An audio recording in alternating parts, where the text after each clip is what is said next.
É boa notícia do mercado financeiro que você quer? Bom, isso aí talvez eu fique devendo, mas ainda vai ter muita informação por aqui e dicas práticas para fazer com que você evite de perder dinheiro. Meu nome é Ricardo, eu faço parte da Lariat e essa semana a gente vai falar um pouco sobre a crise bancária que se espalhou pelo mundo, além de taxas de juros e como está sendo a manutenção delas no Brasil e fora dele. E também eu vou explicar um pouco sobre alguns esquemas e golpes que estão rolando por aí e, é claro, trazer bastante informação a respeito disso. Então, acompanhem com a gente.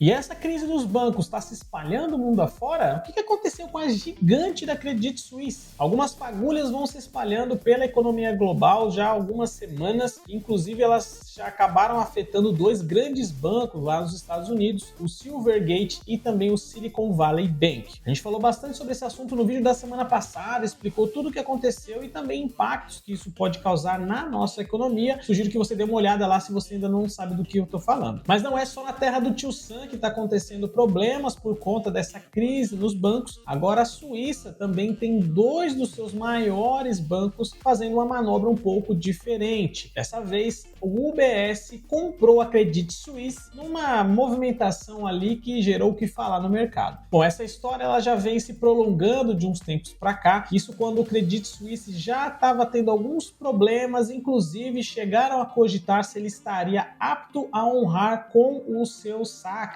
com os seus compromissos financeiros. Parte dessa crise se inicia com uma série de investimentos arriscados que a Credit Suisse acabou tomando prejuízo. Eles foram feitos em cima de bonds ou títulos de dívida americanos que tinham um risco mais elevados e acabaram gerando um prejuízo de 17 bilhões de dólares para o Banco Suíço. Além disso, o aumento na taxa de juros, que não é um fenômeno só aqui do Brasil, ele se espalha mundo afora, também vem agravando a situação para o banco, fazendo com que ele tivesse mais e mais problemas. Mas a última gota que fez o copo transbordar veio de fora de um dos seus investidores, no caso, o Saudi National Bank. Através do seu presidente, eles declararam que eles não estavam oferecendo ajuda nesse momento de crise ao Credit Suisse, principalmente pelo que eles falaram ali, e caso eles fizessem isso, eles atingiriam ou até ultrapassariam os 10% de participação no banco. Isso implicaria em várias situações fiscalizatórias, tanto no próprio país de origem do Saudi, ou Arábia Saudita, quanto também na própria Suíça. Isso não era do interesse do banco. Com todos os problemas que a Credit Suisse estava enfrentando, mais essas situações que acabaram se alavancando, nós acabamos tendo a notícia de que foi fechado o negócio da compra da Credit Suisse pelo banco UBS, outro banco também lá da Suíça, no valor de 3,5 bilhões de dólares. Com o anúncio, o banco Credit Suisse despencou nas bolsas mundo afora, ele chegou a ter uma queda de 50%, enquanto do lado da UBS eles não tiveram uma grande alavancagem, eles subiram 1,26%, até mesmo porque se eles estão fazendo essa aquisição, eles levam não só os ativos como também os passivos desse banco. Mas existe ainda bastante receio com relação à situação dos bancos mundo afora, inclusive o próprio Banco Central da Europa está sendo bastante cauteloso nas medidas que vem adotando, e isso acaba deixando o mercado um pouco apreensivo com relação ao futuro. Mas e aqui no Brasil? Uma vez que a Credit Suisse tem operação aqui, como é que vão ficar os ativos que são controlados por eles hoje? Não foi feita ainda grande divulgação de planos do que pode acontecer com o escritório ou a operação que tem aqui em São Paulo sobre a Credit Suisse, mas o que a gente sabe hoje é que tanto a Credit Suisse quanto a UBS têm operações bastante similares. Então, o provável que isso aconteça é que eles se unam ali e façam uma junção das suas operações. E claro que esse normalmente é um processo que acontece de maneira gradual, não é algo rápido e simples de ser feito, e geralmente é sentido muito mais rápido pelos próprios funcionários dos bancos do que pelos seus clientes. Então a gente vai acabar vendo algumas movimentações aí, provavelmente dentro da Credit Suisse, com pessoas mudando de cargos e coisas assim. Em questão de números, dentro aqui da operação do Brasil, o banco UBS tem um patrimônio estimado em 1,2 bilhão de reais, enquanto a Credit Suisse tem um patrimônio já de 42 bilhões. Esse levantamento foi feito no último ano aí de 2022, então pode ser que estejam com um valor um pouquinho defasado. Mas agora eu pergunto para você,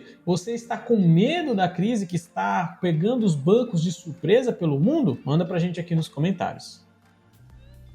Mas mande também um comentário se você tem qualquer dúvida, sugestão ou até mesmo uma pergunta relacionada ao mundo dos ativos financeiros, da economia e das finanças, que a gente pode bater um papo aqui embaixo. E não se esqueça de se inscrever nesse canal e curtir o vídeo caso você tenha visto alguma informação relevante, porque nós estamos fazendo esse trabalho todas as semanas. Então, manda aí ao nosso incentivo para que, claro, você também consiga acompanhar as nossas informações e a gente esteja motivado para trazer cada vez mais informações para vocês. Juros sobem nos Estados Unidos e se mantêm iguais aqui no Brasil. O que será que isso está dizendo e sinalizando para o mercado hoje? O Federal Reserve, o famoso Fed, anunciou que vai fazer um aumento na taxa de juros base dos Estados Unidos de 25 pontos percentuais, ou 0,25 ali, ficando no intervalo entre 4,75% a 5%. Essa decisão foi tomada no último dia 22 e foi feita de maneira unânime. Todos votaram a favor dessa mesma mudança. Segundo o comunicado, existem indicadores apontando para um aumento leve ali na produção e no consumo internamente, assim como também estão falando sobre o desemprego, que está em taxas um pouco baixas até do que o esperado, e o crescimento de empregos, né, a criação de novos postos de trabalho está sendo um pouco mais alavancado. Mas com todas essas melhorias no sistema geral ali financeiro dos Estados Unidos, ainda existe o fantasma da inflação, que está bastante acima do esperado e por conta disso está se mantendo esse aumento, esse mesmo ritmo de aumento na taxa de juros. Vale lembrar que esse ritmo já deu uma grande desacelerada, tá? Quando a gente começou a ver esse movimento lá nos Estados Unidos, nós tivemos 4 reuniões seguidas onde nós aumentamos 75 pontos a questão da taxa de juros lá nos Estados Unidos. Depois desses 4 meses de aumentos bastante significativos, nós tivemos um mês ali onde aumentou 0,50% na taxa de juros americana e nas últimas 2 reuniões o aumento foi de apenas 0,25. Significa que os juros estão ainda aumentando, mas não estão no mesmo ritmo acelerado que estavam lá no início desse movimento. Ainda existe bastante temor por parte dos próprios investidores, uma vez que a gente já viu algumas tragédias acontecendo por conta, não somente disso, mas também por conta dos aumentos das taxas de juros, como os bancos que quebraram lá nos Estados Unidos. Mas o Fed já falou que está de olho nisso e reforçou a resiliência e solidez de todo o sistema financeiro e bancário lá dos Estados Unidos. Agora a questão que fica é, você acredita nisso? E agora pulando para o nosso próprio quintal, o Copom também teve uma reunião referente à manutenção da taxa de juros aqui no Brasil e eles optaram por manter a taxa de juros atual, que é de 13,75. Essa reunião aconteceu no último dia 20 e a decisão deve se prorrogar aí por pelo menos 45 dias, quando é prevista uma nova reunião. Essa decisão pode parecer um pouco na contramão do que outros países estão fazendo no mundo afora, mas ainda assim a gente tem que ver que nós já estamos com taxas de juros bastante elevadas e nós temos bastante pressão interna para que elas comecem a diminuir. E essas pressões são principalmente políticas, que já estão há um certo tempo aí se degladiando sobre essa questão da taxa de juros, chegando até mesmo a questionar a independência do Banco Central, essa necessidade do banco ser independente, e daí a gente já sabe que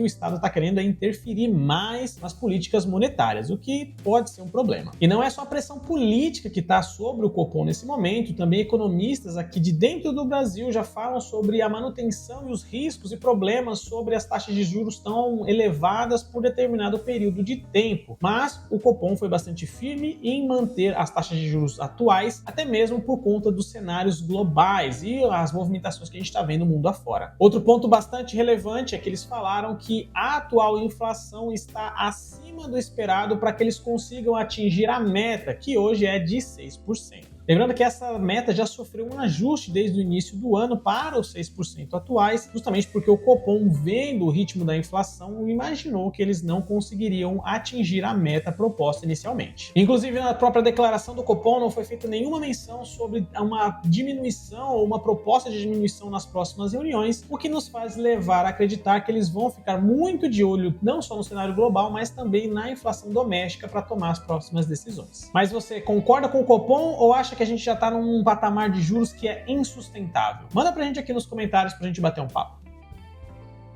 E golpes financeiros estão fazendo prejuízo de bilhões de reais para os brasileiros. Será que você não pode ser uma vítima? Uma matéria publicada no Infomoney nessa semana divulgou números a respeito de golpes que lesaram brasileiros nos últimos 5 anos. O foco dessa pesquisa está relacionado ao mercado de criptoativos e eles levantaram que cerca de 4 milhões de brasileiros foram lesados com golpes ou esquemas financeiros, dando a eles um prejuízo de 40 bilhões de reais. E antes que a gente comece a apontar dedo, falando que quem cai nesse tipo de golpe é otário, está sendo feito de trouxa, vamos lembrar de algumas coisas bastante importantes a respeito desse tipo de situação. Golpes financeiros não são novidades, a gente tem o golpe do bilhete premiado aí na praça há muitos e muitos anos, todo mundo conhece, algumas pessoas ainda caem nisso, não é novidade para ninguém. Mas o que é novidade, aparentemente, é essa onda de golpes em cima de criptoativos. E eles têm um motivo bastante firme para fazer esse tipo de ação. As pessoas não entendem o que são criptoativos e muito menos o que é esse mercado. Então fica meio fácil de algumas pessoas entrarem nesse tipo de negócio, como o do Sheik das criptomoedas ou o próprio faraó das bitcoins. Mas convenhamos que nesse último caso aqui que eu comentei, né, ficou até um pouco telegrafado, né? Faraó, pirâmide, 2 mais 2, é só ligar os pontos aí que você já vê que tem como ter. E o segundo fator bastante importante para a gente entender o que leva uma pessoa às vezes cair nesse tipo de golpe é que esse tipo de operação tem método. Isso é muito ruim por um lado, porque essas pessoas mal intencionadas sabem exatamente como atingir alguém para que eles caiam nesse tipo de esquema. Mas, por outro lado, também existe uma parte boa nisso tudo, que é, se o método é conhecido, fica mais fácil para você não ser enganado. Mais ou menos como um truque de mágica, entende? Se você sabe como que o mágico consegue fazer aquilo ali, fica mais simples para você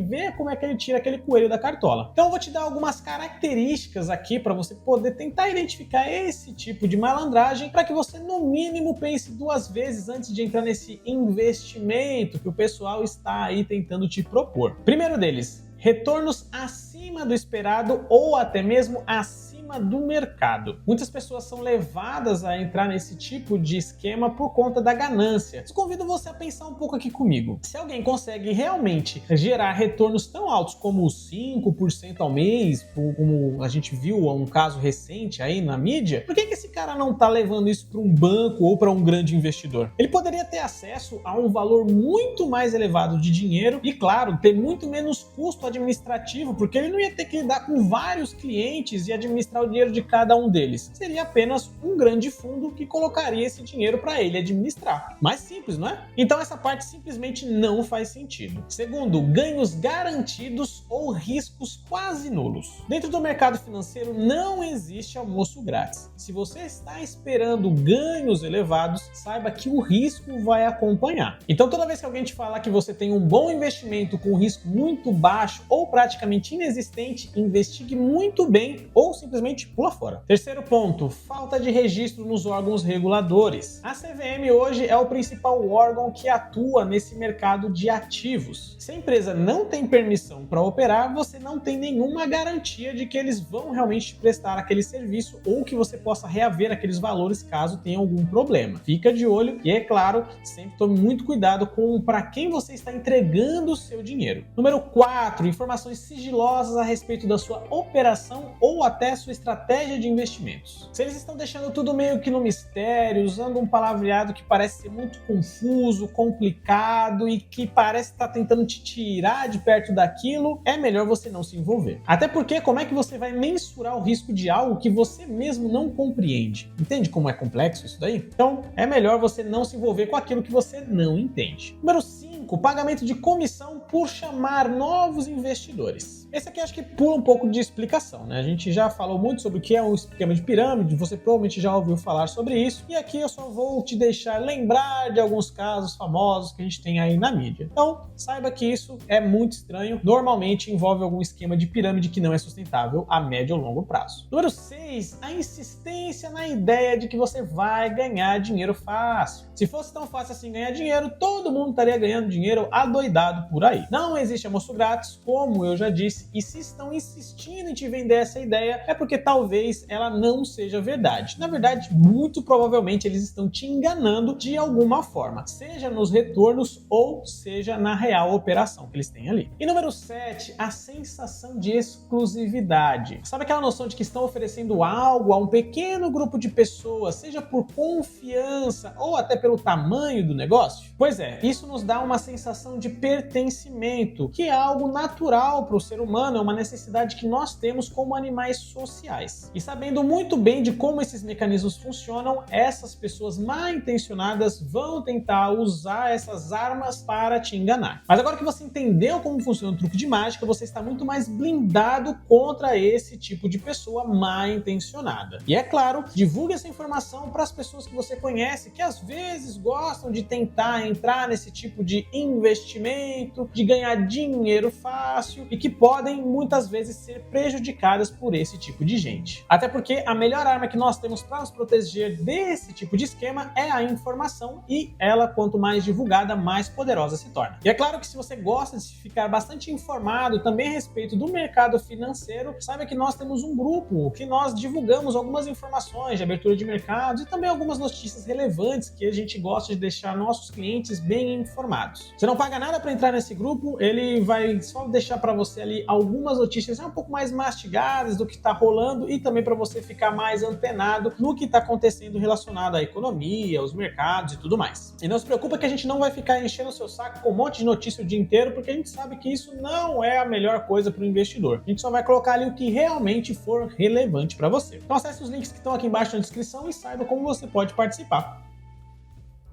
E como não poderia deixar de ser, deixar aquela nossa pergunta de todas as semanas: qual foi a notícia que você viu nos mercados e no mundo das finanças que não foi comentado aqui? Manda pra gente que nós vamos bater um papo sobre isso. No mais, eu vou ficando por aqui, um abraço para vocês e até semana que vem.